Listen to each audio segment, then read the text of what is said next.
And so there was an evangelist that just kind of took me under his wing, saw the gift of God in me. He thought I was saved. I thought I was saved. Debbie thought I was saved. We were married at the time, you know. And so everyone thought I was saved. I'd walk down the aisle when I was a kid, and I'd rededicated several times. I'd been baptized 3 times growing up. I mean, that ought to do it, you know.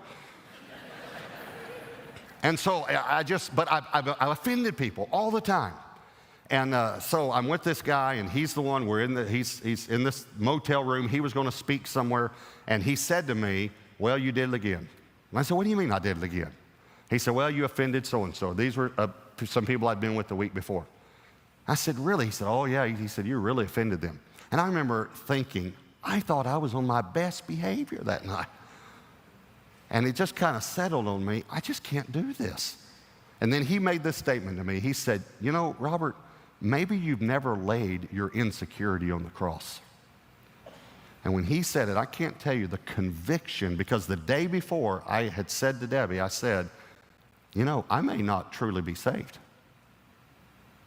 It was just so shocking. God was already dealing with me. And so I said to this guy, maybe I've never laid anything on the cross. And he had to get ready to speak. And so he said, well, we'll talk about this some more. I got to get ready. He left the room. And my life just began to flood over me. I was very, very immoral. I'd walked the aisle when I was 8 years old, but the first time I was immoral was in the church building. First time I smoked a cigarette was behind the church building. First time I got high was behind the Sunday school building. I had done horrible sin in God's house. And all this began to flood over me, and I thought, God, if anyone deserves to go to hell, I do.